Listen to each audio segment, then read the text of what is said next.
This is a good list that I've put together, inspired by a couple of others and my own contribution, and I'd like to share this list with you. First, learning the power of purpose. A person who has purpose in their life, they have something to go for, some meaning. One writer described it, for some people it becomes a magnificent obsession.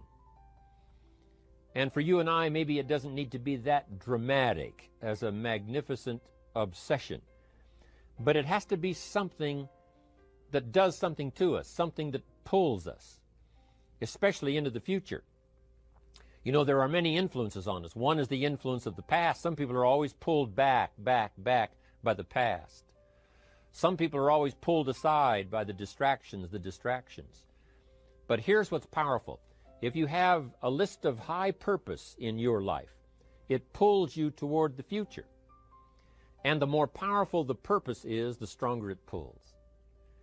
And here's the other great advantage if you have purpose for the future. It pulls you through all kinds of challenges and all kinds of difficulties.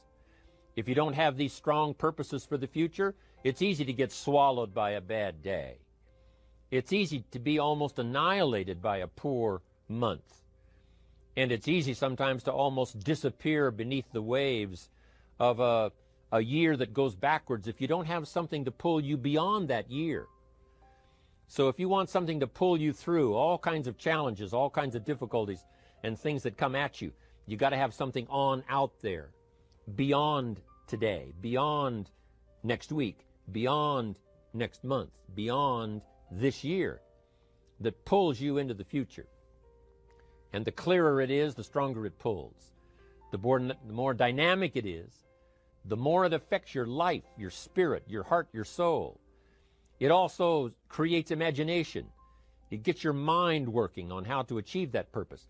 And if your mind will work, and if your heart works, and if your spirit works, and if you have good input, like good ideas, I'm telling you, there isn't anything you can't accomplish.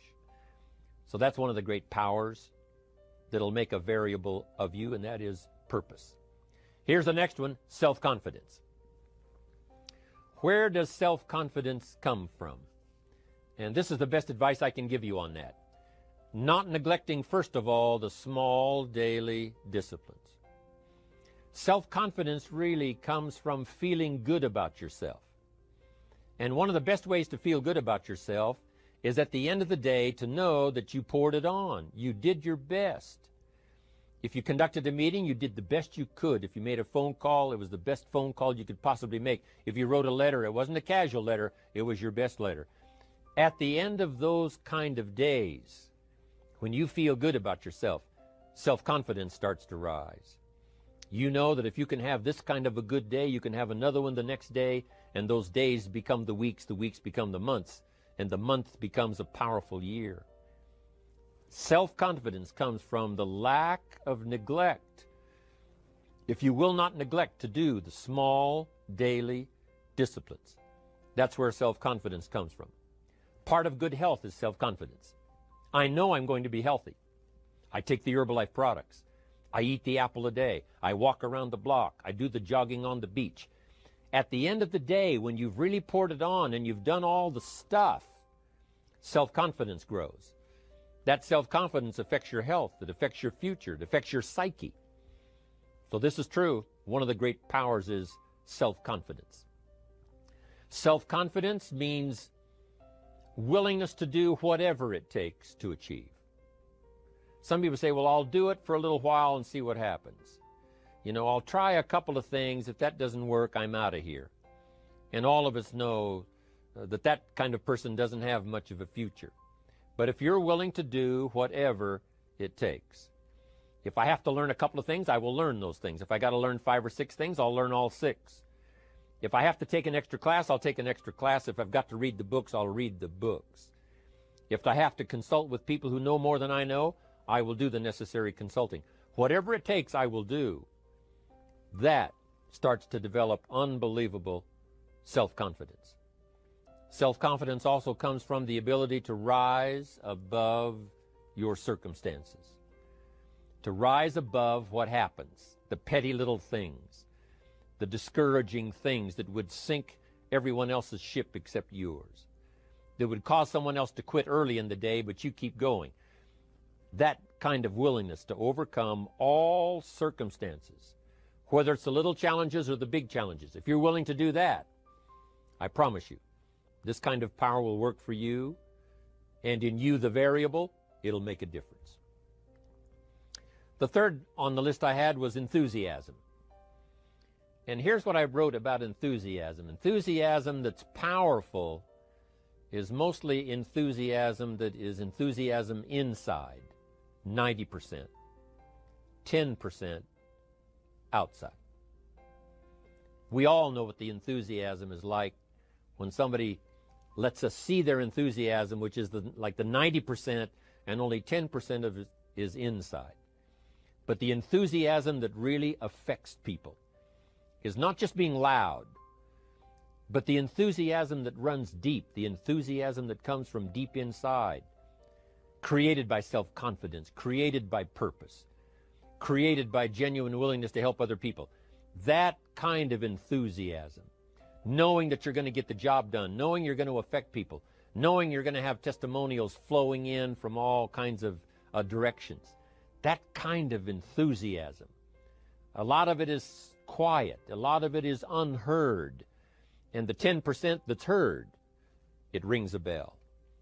People call it genuine enthusiasm because they know that what you say in the outward display of your enthusiasm is only a small tip of the iceberg of the enthusiasm you feel inside that really motivates you to do the best job you can. Next on my list, to help you become the powerful variable, is expertise. Wanting to excel in all of the skills and settling for nothing less than an outstanding performance. If you're willing to be the best in your field, if you're willing to demand of yourself excellence in skills, to be the best that you can possibly be, in the training, do the best you possibly can. In doing a workshop, do the best you possibly can. Developing the skills of using your personality, developing the skills of language, developing the skills of influence, developing the skills of organizing. If you're willing to be an expert in all of the skills, Herbalife has the way for you to invest those skills and not only make a handsome living, not only make a lot of money, but if you would so desire and if it would be your purpose, a chance to make your fortune. Expertise, excellence in skills. Here was the next one on my list, making a powerful contribution to you, the variable, and that is preparation. Well prepared. And preparation, of course, involves a whole lot of things. A big share of our life is preparing, getting ready. When we go to the first grade in school, we're just preparing for the second grade. After we've finished 2 grades, the 2 grades prepare us for number 3. Sometimes it seems like a long, excruciating time. And the time will just seem like it'll never come when we can finally have the performance that we really want. But it takes time to prepare. It takes time to get ready. And the decisions you make in the preparation time, those are the decisions that last for a lifetime. Preparing to have a good day. It's that preparing, maybe the night before, maybe the couple of days before the day that you're going to put everything together. The preparation for a meeting means that you've taken it serious. The preparation for doing a workshop means you're serious about the workshop. You want to make the best contribution. That kind of preparation is important. But here's preparation that's very vital, and that is to prepare yourself for success. Life seemingly does not wish to waste success on the unprepared. Life says, why waste a fortune on this person? They're not prepared to do the right things with it. They're not prepared to use it wisely. If a fortune was bestowed upon this unprepared person, it would probably be wasted. The people that could have been touched won't be touched. What could have been done won't be done because this fortune will have been wasted on the unprepared person. So not only look for fortune, not only look for the promise, but prepare yourself and ask of yourself, what can I do to make myself ready? Because remember, life was designed not to give us what we want, not to give us what we need, but life was designed to give us what we deserve. Every value in life must be paid for, and those that pay are the ones that get it. It says those that give receive. Someone says, I wish to receive, I wish to receive. You don't have to concentrate on receiving. Just become a good giver. It says those that search will find. Someone says, well, I need to find some good ideas to help change my life for the future. Then to find good ideas, that doesn't come because you need them. It comes because you search for them. If you want good ideas, you got to go after them. You got to go to the class, you got to go to the workshop, you got to go to the training, go to the book, right? You got to go to the journal, right? Go where good ideas are being taught. Go searching, go looking, because good ideas are not going to be wasted on those that are not seeking, searching, well prepared. So, prepare yourself to be ready for fortune when it comes, to be ready for challenge when it comes, to be ready for opportunity when it comes. Opportunity comes along and passes by the person that is not well prepared. I want to prepare myself this year for next year. Yes, I wish to be effective this year, but I'm also thinking of ways, how could I be better? How could my ideas be more powerful? How could they be sharper, more clear? How could I reach some people next year that I perhaps can't reach this year?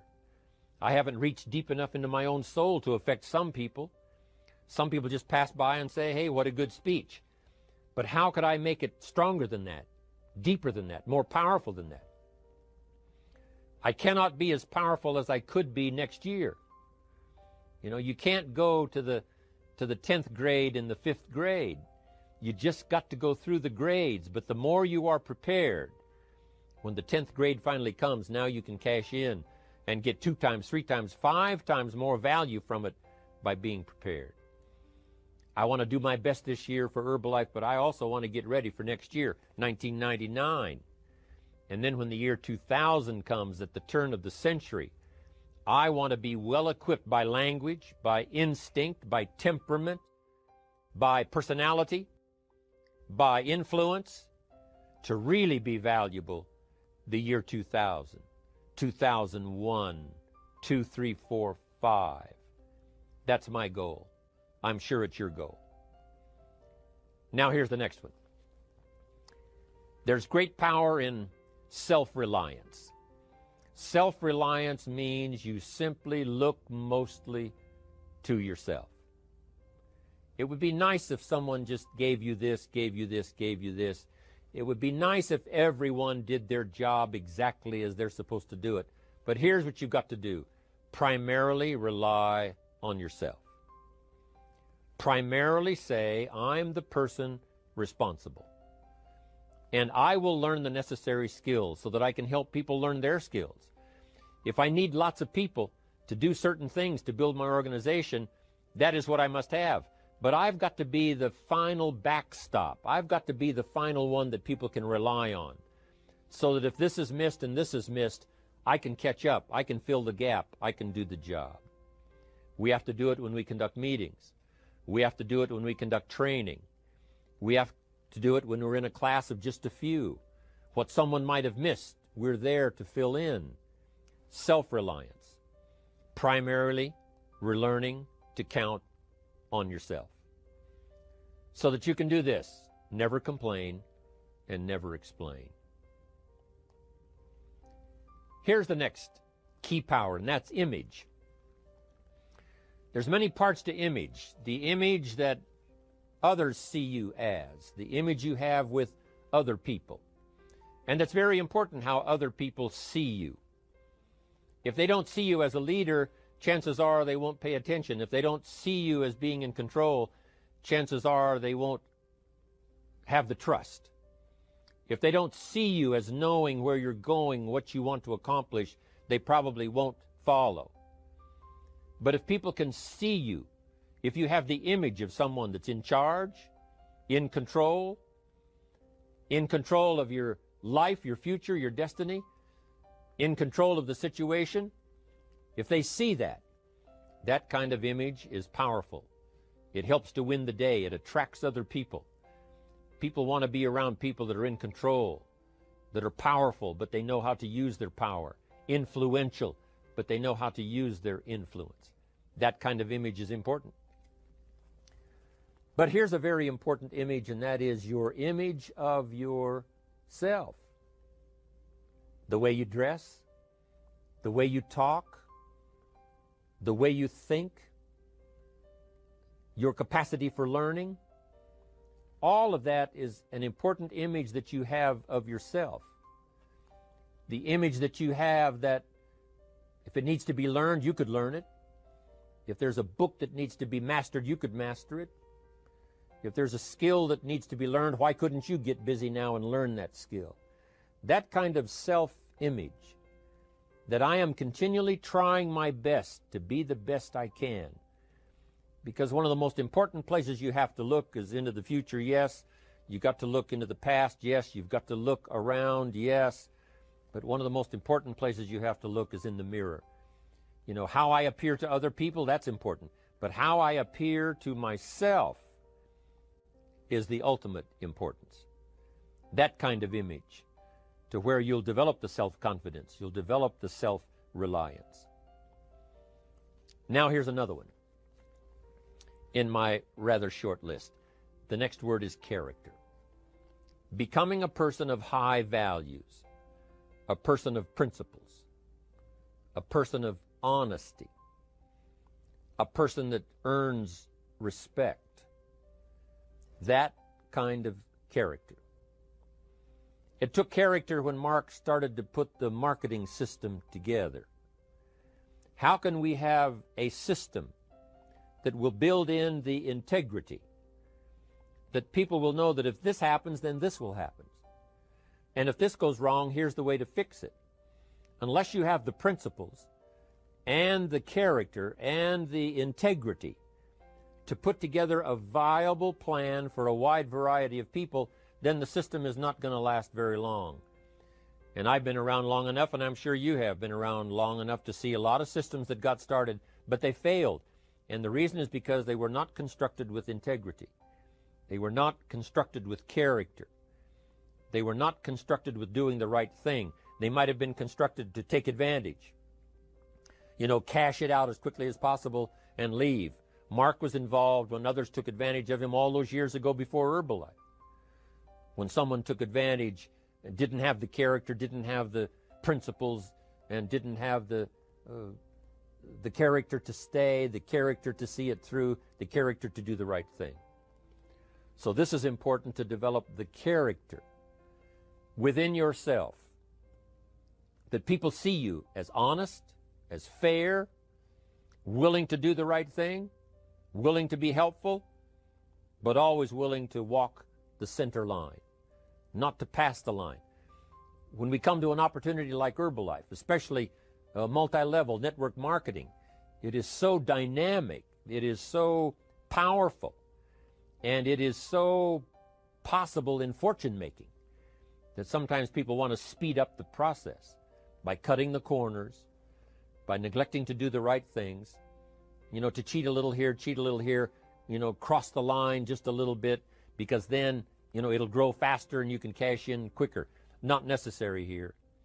Doing Herbalife right will build your fortune longer and stronger than trying to cut the corners and not doing it right. If we'll have the integrity that Mark had when he started it, and keep perpetuating that we will do the right thing by the marketing system, the right thing by a distributor who has a customer and they take care of that customer belongs to that distributor. That kind of integrity in the marketing system, the kind of integrity we have among each other, the kind of character we have to rely on each other, because here's what we cannot do. We cannot do this by ourselves. Mark's got to count on me. I've got to count on Mark. We've got to count on the president's team. The president's team has to count on the chairman's club for advice and counsel. We have to count on the millionaire team, the tabulator team, the world team. We've got to count on the distributor. We've got to count on the distributor giving the right message to the potential customer. We've got to count on the distributor giving wise counsel to the new recruit, teaching them the right way, the Herbalife way, the principled way, the character way. Vitally important. Building and developing your own character. Now here's another one. It's called self-discipline. Self-discipline, all of us have a challenge with that. Because sometimes it's easy, and especially if you're working hard, doing the best you can, it's easy sometimes to let up and let it go. But remember, so many people, especially now that we're as big as we are around the world, are counting on what we do.